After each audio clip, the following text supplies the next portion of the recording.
Everyone. So I see that some of you already joined this webinar. I will wait a few more minutes, let's say 1 or 2 minutes, to give everyone the time to connect. And then we will get started with the webinar on CRM by Flexcity.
Okay, everyone, so let's get started with this webinar on the capacity remuneration mechanism in Belgium. So welcome, thank you for taking the time to join us today. My name is Lien van Scheptaal. I'm responsible for all activities of Flexcity in Belgium. So Flexcity is an international company that is doing demand response. And also we are working with local electricity generation facilities. So both very large industries like steel factories, cement factories that are in our virtual pool, and that we sometimes, when there's a shortage of power, shut down temporarily a few times a year in order to support the grid, avoiding a blackout. We do the same with local generation of power. So when there's too much power on the grid, and now we're going towards summer, there's going to be a lot of sun, a lot of wind. There may be times when there is too much power on the grid, and then we reduce the power of local generation facilities, such as CHPs, for instance, in large factories that are there to produce steam for the factory and also electricity for the factory, or to distribute it around themselves. That's one part of our activity. We also support businesses in trying to optimize real-time their power consumption or power output, for instance, by reacting to imbalance real-time prices. And we also look at the long term, and there we have there is the capacity remuneration mechanism, or CRM, that launched for the first time last year. And that's what we're going to talk a little bit more about today. So why has it been put into place and by whom? So the CRM is a federal subsidy that is there to make sure that in 2025, or from 2025, we still have enough capacity as to ensure that we don't run short on power supply. So as you all know, it's been in the news for years. The nuclear power plants in Belgium will close, or at least partly. So we now recently learned that finally the 2 newest power plants will stay online for a little bit longer. But still, it means that 40 to 60% of our thermal generation mix in Belgium will be phased out by 2025. So we need extra electricity production, and it can come from 2 ways. So either You subsidize the construction of new power generation facilities, such as gas-fired power plants.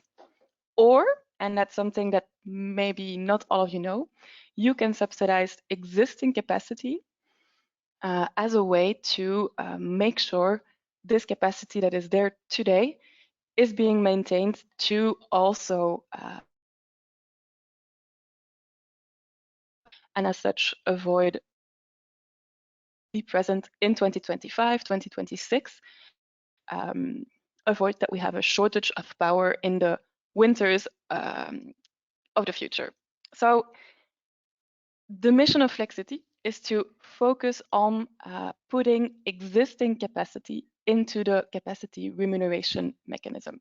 So why do we do that?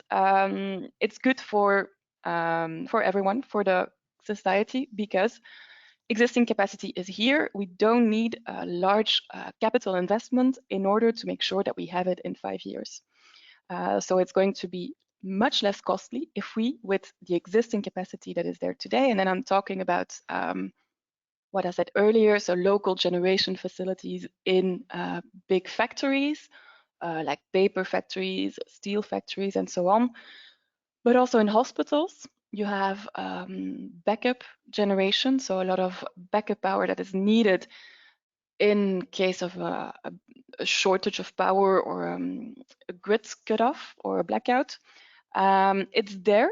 Since in Belgium we have a very reliable grid, there's not a lot of need for them to run. There's practically no shortage or cutoffs. So we could valorize them in another way, for instance, by participating to the long-term CRM mechanism.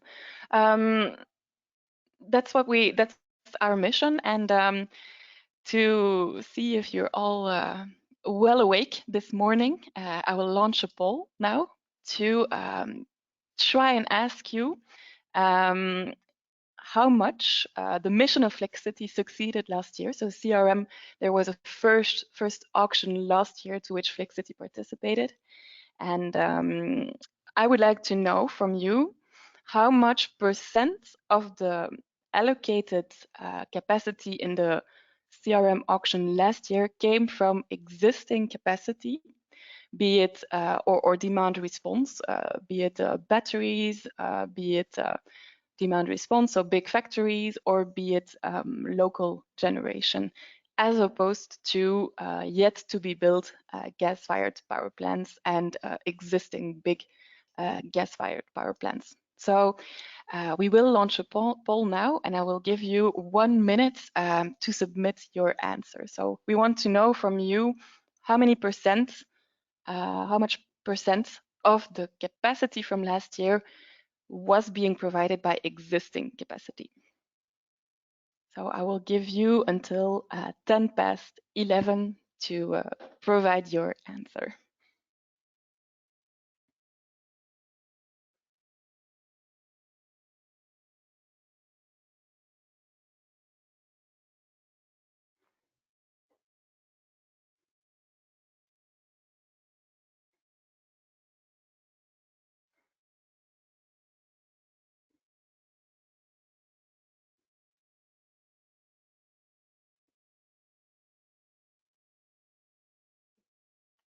Yep, so I hope everyone got time to submit their answer, and we will present the results now.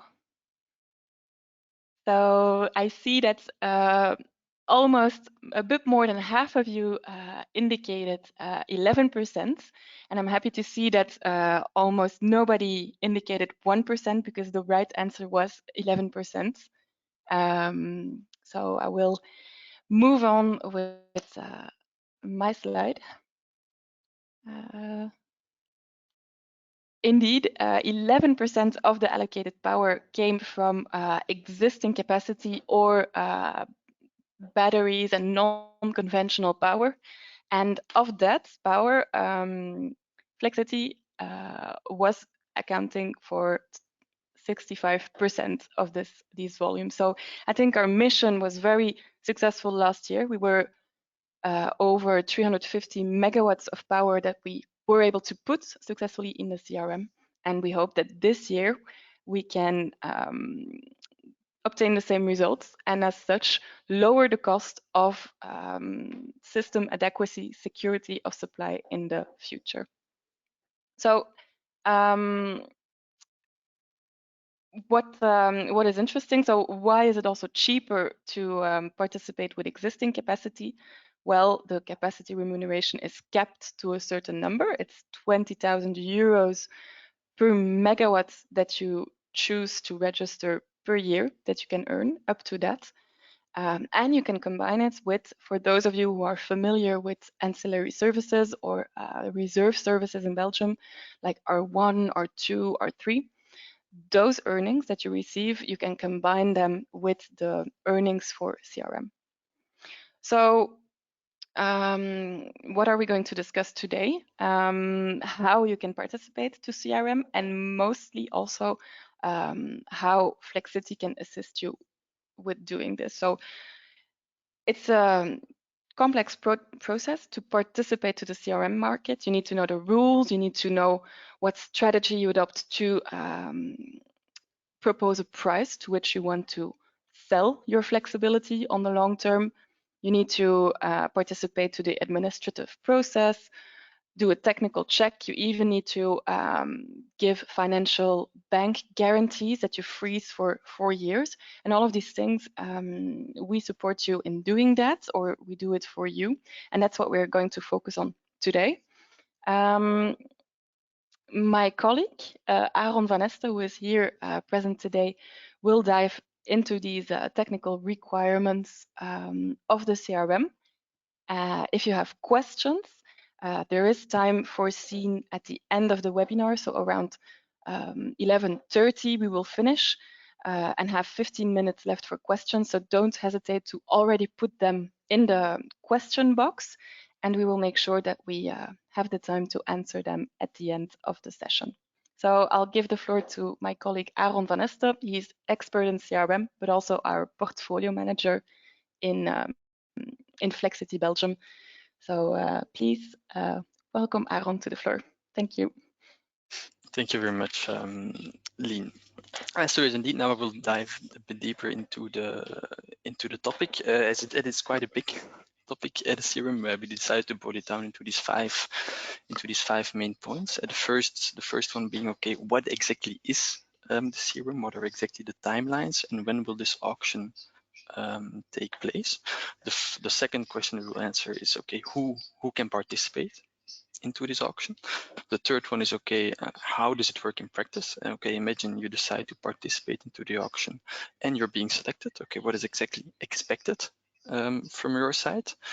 And the fourth part, there we'll dig deeper into the value. Okay, what is exactly the financial value of participating into the CRM? What are the exact extra earnings when you're participating in a CRM? Then the last part, which will be presented by Dean, is a very concrete action plan. Okay, if you're being interested, okay, what are the exact steps to start valorizing your flexibility into the CRM with Flexcity?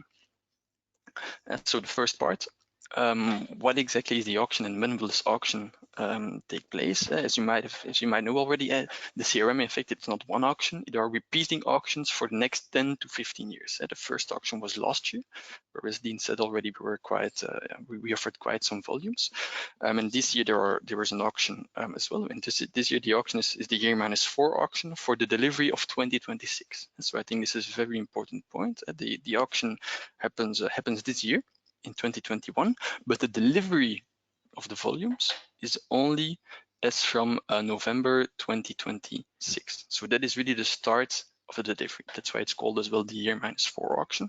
There is as well a second auction, the year -1 auction. There the timeline is a bit shorter. That auction happens in 2025. So that is within 3 years, and there we have the same timeline on the delivery. So there again, the delivery of the volumes starts in November 2026.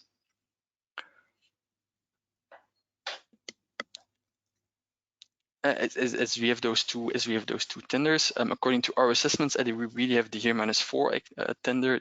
This really captures the most value. There are several reasons for that.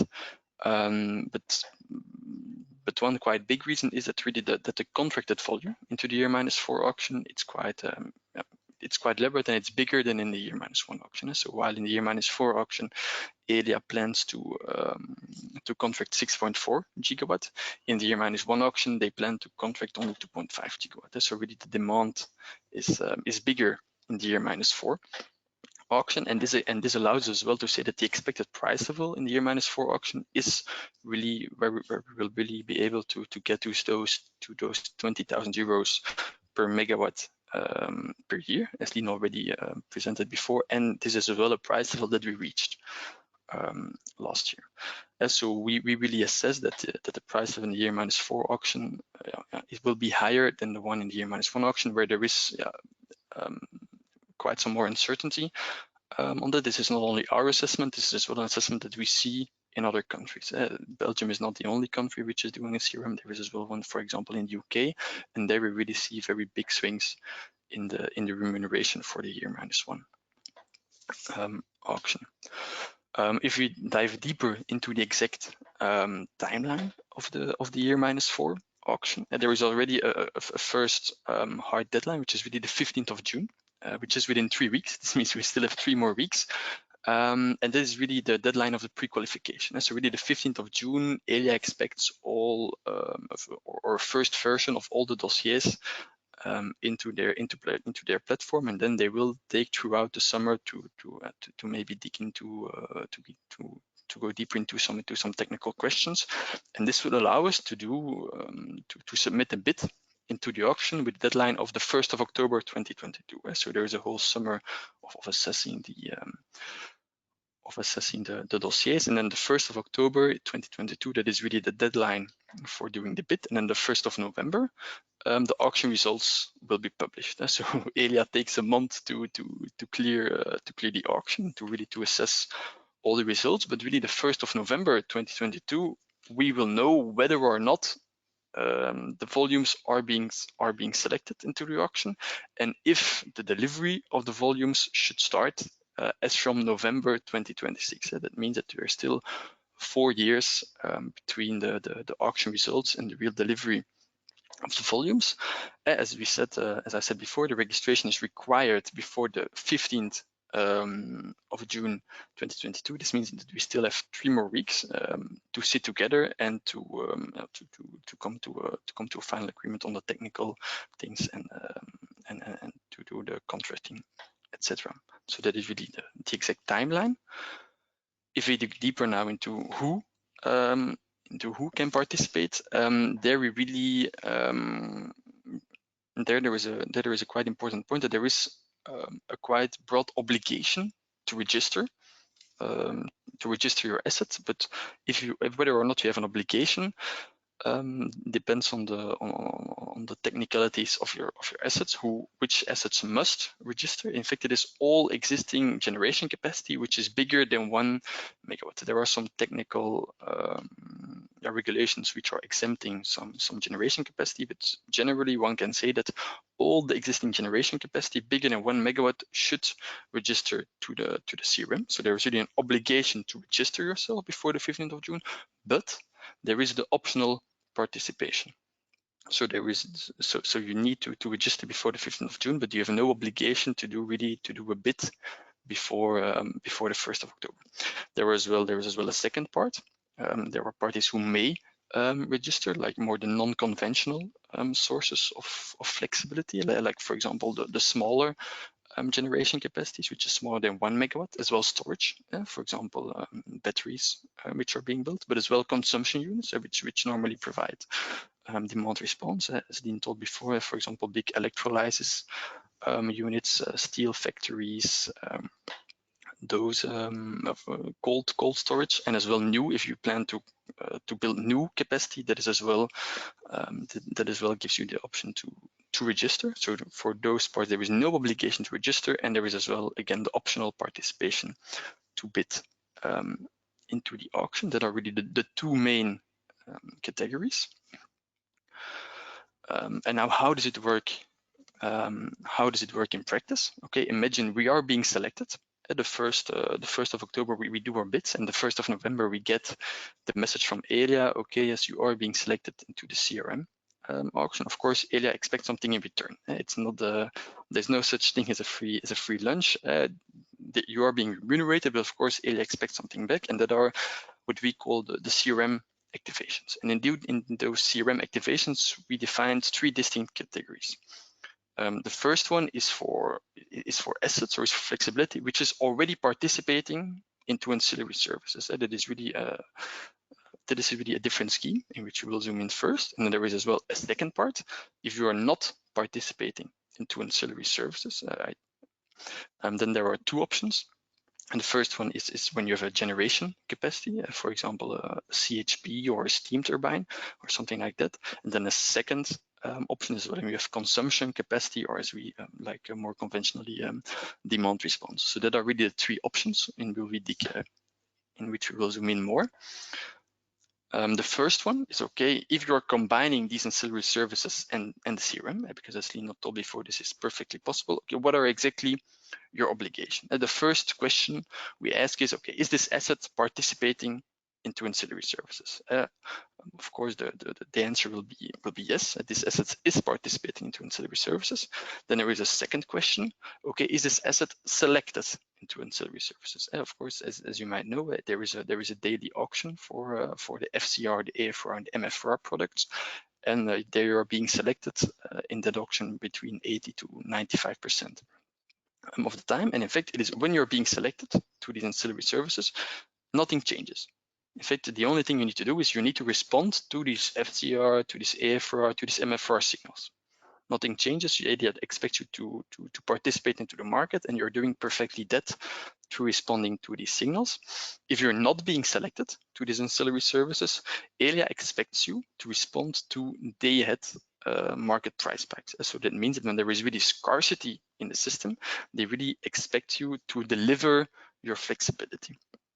And this means that you need to activate when the day-ahead prices, when this reaches a self-chosen threshold. So this means that you can define yourself, we will only activate our flexibility when the day-ahead price is higher than 100 euros or 200 euros, maybe even 500 euros or 1,000 euros. That is up to you, and we can assist you in that. And very important as well to say is that these thresholds, the day-ahead price from which you want to activate yourself, that this can be updated daily. So this can be indexed to the gas price, to the CO2 price, and to other indexes. And now, if you are not participating into these ancillary services, and if you're only doing the CRM auction, then we will then in fact it is the same for the generation or consumption assets. So if you're being fully available for the CRM, and then it's quite straightforward. Then you need to define a self-chosen threshold as just before, which can be updated daily, which can depend on the gas price, the CO2 price, or other operational constraints.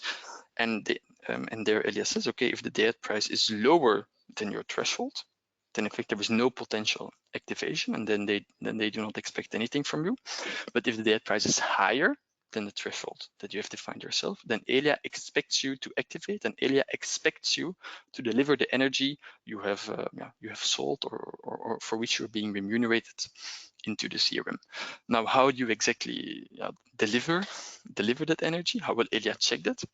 There we have the 3 options. As we said before, we have the consumption assets and the generation assets.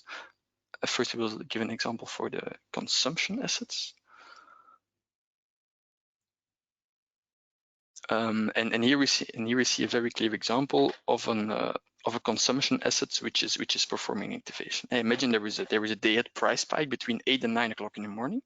During the morning peak, there is a very high there is a moment with a very high day-ahead price. Of course, this is something that we know and which is notified already the day before at 4 o'clock. So after the day-ahead market closing, we take some margins on that, but this is something that we can communicate to you the day before at 4 o'clock. We can communicate to you, yes, okay, your threshold is the day-ahead price is higher than your threshold, so Elia expects you to activate between 8 and 9 o'clock. And what does it mean? Activating, in fact, it means reducing your consumption with your flexible volume or with the volumes you have offered into the CRM and for which you're being remunerated. To summarize it, you have the day end notification, which is the day before at 4 o'clock. How often you're being activated depends on the market trigger. Okay, how high do you put your price? And we can communicate this activation to you via an SMS, via call, or via mail, or even automatically throughout our Flexcity box to make sure that everything is fully automated. This is for if we look into consumption assets. Now, if we look into production assets, which are mostly which can be mostly idle. Here we have the exact same example. Imagine again, there is a day at price back between 8 and 9 o'clock in the morning. You will again be notified of this the day before at 4 p.m. and then Elia expects you to ramp up your production. Or to at least produce the volume which you have offered into the CRM between 8 and 9 o'clock in the morning. So during those price spike, Elia expects you to produce the volume which is being sold into the CRM. If we look into the last part, there are as well, of course, assets which are running baseload, like for example, most CHPs, which are always running at their maximum production. There, in fact, Elia, we have exactly the same situation. Again, between 8 and 9, there is the market price spike, and then Elia just expects you to, between 8 and 9, to keep on producing at your maximum production level. So what Elia really wouldn't like is that between 8 and 9 you reduce your consumption, because then of course you would harm the system. And at that moment there is a big scarcity into the system, and then they really need all the energy there is into the Belgian system. These were the reaction principles. Okay, but what is the value exactly? As Lean told before, the remuneration with CRM is up to 20,000 euros per year per derated megawatts. What did derated megawatts mean? How did it work? I will dig into deeper into the next slides. And very important to say is that this remuneration can be combined with your ancillary services remuneration. So it's really you really can combine both. The derating of your megawatts, this really depends on when you can provide the capacity and for how long. Of course, if you're saying with the battery, I can only give the capacity 2 hours, for example. Then of course your remuneration is lower than if you're saying I have a CHP which can run 24 hours per day. So it's always best to illustrate this with an example. And here we can look into the example of remuneration of a 15 megawatts CHP. I imagine how do we exactly calculate the max yearly gross remuneration? There are 3 factors determining that. The first one is, of course, how many megawatts you have available. And in this example, we're talking about 15 megawatts. It is a CHP with a nominal power of 15 megawatts. Then we multiply it with the derating factor. The derating factor varies a lot throughout technologies. For example, when you're a very big asset with a daily schedule, a so-called CPU unit or a unit with a daily schedule, Elia derates your power with a value between 90 and 95%, depending which kind of assets you have. Is it a CCGT? Is it an OCCG? Is it a CHP? That is between 90 and 95%. But if you're on other assets, your derating factor can depend as well on the exact technicalities. For example, is it a turbojet or is it a CHP? But what you can say as well is, okay, no, I want my derating factor to be determined by how long I can provide this flexibility. And for most CHPs, we see that they can offer their flexibility, their power for 24 hours per day.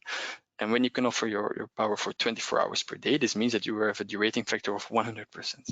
And this is the derating factor that we use in this example. So we come to a derating factor of 100%. Then we have the megawatts, 15 megawatts. We multiply it with the derating factor. And then the last part, we multiply this with the price, of course. This depends, of course, on the auction results. But last year, there was a price of 20,000 euros per megawatt per year. And if we combine these 3 factors, then we get to a max yearly gross remuneration of 300,000 euros per year for this CHP. And that is a remuneration it receives to react to this day-ahead price spikes. So these were the technical explanations, and now I give the word back to Lien. Thank you, Aaron. I hope it was clear for all of you. If you have questions, of course, don't hesitate to put them in the chat or get in touch after the webinar with us. The only thing I have left to say is that given the complexity of the topic of CRM, you may not, with the explanation of Aaron, know right away, okay, I'm eligible to participate and this is going to be my derating factor. So we gladly do this work with you. So if you tell us, okay, we consume this amount of power per year that we can sometimes shut down, or we have emergency generators, we have a CHP in our buildings, we have batteries. For example, stationary batteries in a building, even a cluster of EV batteries, don't hesitate to get in touch with us, preferably in the next days, because before the 15th of June, we need to submit the dossiers to ELIA. So we can still submit everything, make sure that you're ready for the auction.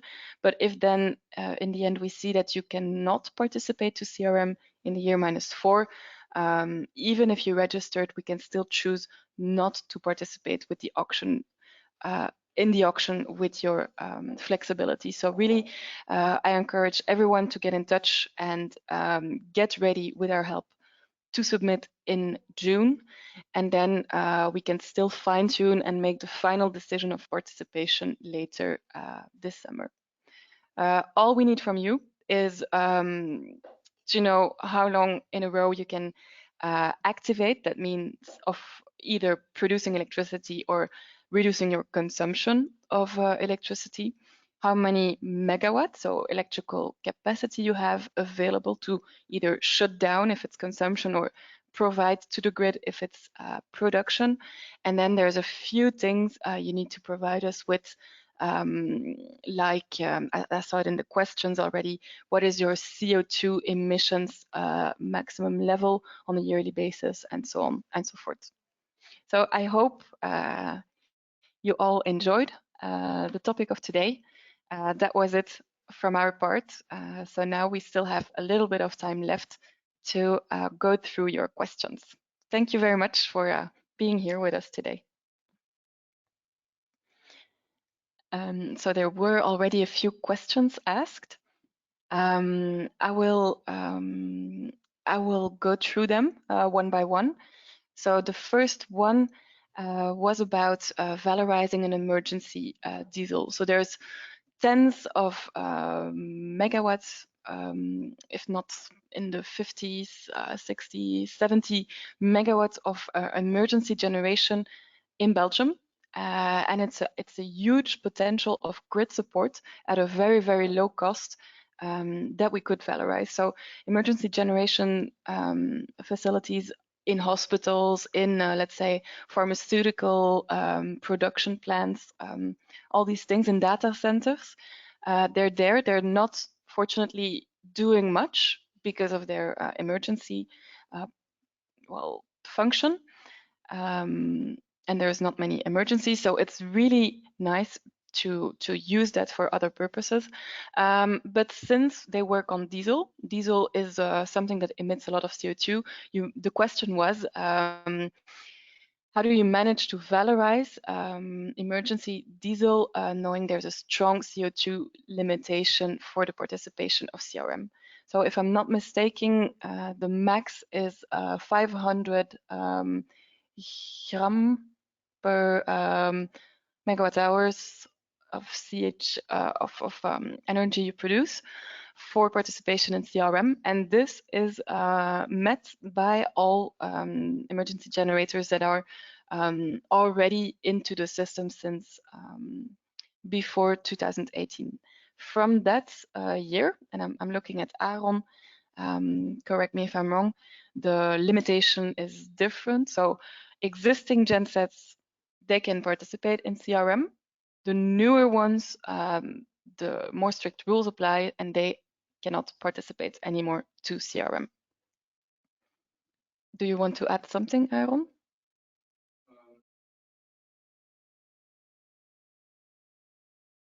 It seems I was muted.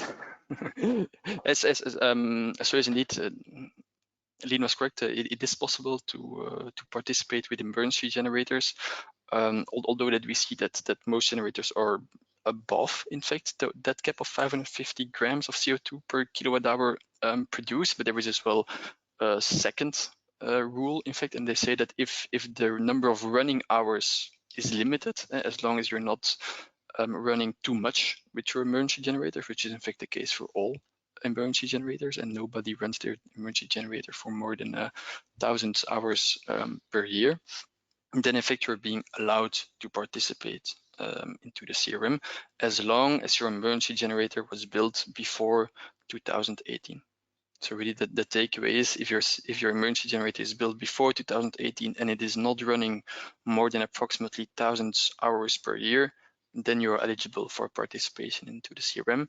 If it was built after 2018, then unfortunately it's not possible because of course ELIA or they didn't want to subsidize the building of new emergency generators. But for old emergency generators which are not running often, it is possible. Thank you, Aaron. Another question is about the balance that is created with the capacity remuneration mechanism. So how do we avoid that the activation of CRM creates an oversupply system imbalance and or an imbalance for the BRP, so the balancing responsible parties? Aaron, what is your take on this question? Okay, I need to mute myself. Again, yeah, a very good question. It's quite technical already, but I think it's very valuable. Of course, the idea is when you define your own strike price, imagine you say, okay, I will stop consuming with my electrolysis when the price is above 700 euros per megawatt hour, for example. Is it of course that you do some kind of conditional bids with your supplier and that you communicate as well to your supplier? Well, in fact, if the price is above 700 euros per megawatt hour, that you just don't buy the electricity on the day-ahead market, and that in fact, that will then allow, then this electricity won't be bought, and then you will not consume it, and then the BRP himself will be balanced. So that is the idea, in fact, to faster react to react more to those day-ahead price spikes through agreements with your supplier, with your BRP, which are currently in place already for a lot of players, to the so-called pass-through contracts, or even there are as well other contracts where you're exposed to the day-ahead prices and where you can do conditional bids, and hence say, yes, when the price is above a certain level, we will not consume any electricity, or the other way around. When the price is above a certain level, we will start producing even electricity. So that are contracts which can be which should be negotiated bilaterally with your BRP and with your supplier. And this is something, of course, we can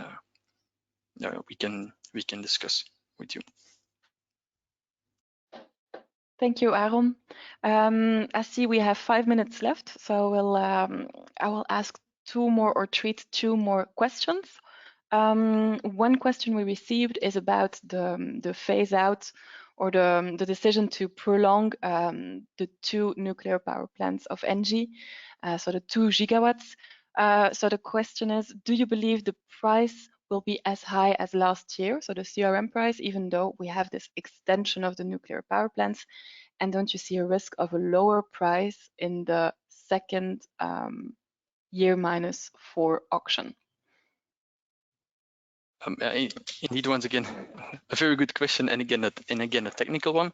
But of course, yeah, the extension of the nuclear power plants, it is only one it is only one factor. There are as well quite some other factors depending both the supply curve and the demand curve. Maybe the supply curve has changed with the nuclear power plants, but there are as well the demand curve which has been tweaked in the past year. There are, for example, how to say how much we can rely on neighboring countries. That has been updated. There were as well some other updates done to the demand curve. So it's really our assessment is that even with the nuclear capacity being possibly, because it's still a possibility, it's not 100% sure yet, possibly being prolonged, that the supply still will be tight, and that the prices might reach the same level as last year. Thank you, Aaron. Then there's a question about the pricing, so of the year -1 auction and the year -4 auction. Why is the value between 0 and 20,000 euros per megawatt per year in the year -4 auction and fixed on 20,000 euros per megawatt per year in the year in the year -4 it seems to be fixed, and in the year -1 it seems to be variable. I believe that may not have been clear enough from the slides, but it's always up to 20,000 euros per megawatt per year for existing capacity. So if you are building a new power plant, you are eligible for more, but for existing capacity, it's up to 20,000 euros per megawatt per year. And it's depending on your derating factor, your pricing strategy. So it's not because I ask 20,000 euros that I will be selected by Elia, because it's an auction that is taking into account the total cost. So not just if I'm the cheapest in the people or the instances that offer flexibility, they make a total cost optimization and then will choose the participants that are best based on that. So it's always a range depending on your pricing strategy and your derating factor and the number of, and that's it. Maybe one comment, it can change depending on the year. So it may well be that the cap of 20,000 euros will be changed in next year's auction by the government. So that is defined by the government, the cap, and it's prone to changes from year to year in the same way that the derating factors may change. So they are already different this year from last year. And as well, the decision of whether or not we will have a new auction, so a yearly auction for CRM, that is being decided year by year by the government, so by federal government, Tine van der Straten. Voilà. I have 1 more minute. Maybe I will quickly ask one more question, and the other ones in the chat, we will make sure to answer them by email. So is there a penalty mechanism if you cannot activate the contracted capacity at a certain time slot? So there, Aaron, if you can give a 1 minute answer. Yes, of course. As I told before, there's no such thing as a freelance. Elia expects you to really react to those prices, and if it doesn't, if you don't do, there is some kind of a penalty, and in fact that penalty depends in fact on how much you didn't deliver. Of course, it scales with if you under delivered 50%, or if you under delivered 100%, the penalty will double. So it scales with your under delivery. That percentage, and it is bound or it is related to how to say it, to your yearly remuneration with the CRM. So that are in fact the 2 factors determining how much penalty you need to pay, and really how much did you under deliver, and what was your yearly CRM remuneration. But important there is as well that, of course, the penalty that you receive for if you don't activate it can never be bigger than the than the cash in you receive availability remuneration. So if you have 20,000 euros of per megawatt per year for an availability remuneration, even if you would never activate, or if there would be a very big problem with the power plant, which is of course to be avoided, then then the unavailability penalty is kept as well at 20,000 euros. So that's the principle there, but we're happy to discuss more the technicalities on that. Thank you, Aaron. Also, thank you for everyone that attended this webinar. I hope it was interesting. Don't hesitate to get back in touch with us. So you will receive an email with the recording of this webinar. You can ask for the slides, and we will be happy to get back to you if you want to participate this year. Have a nice day, everyone. Thank you.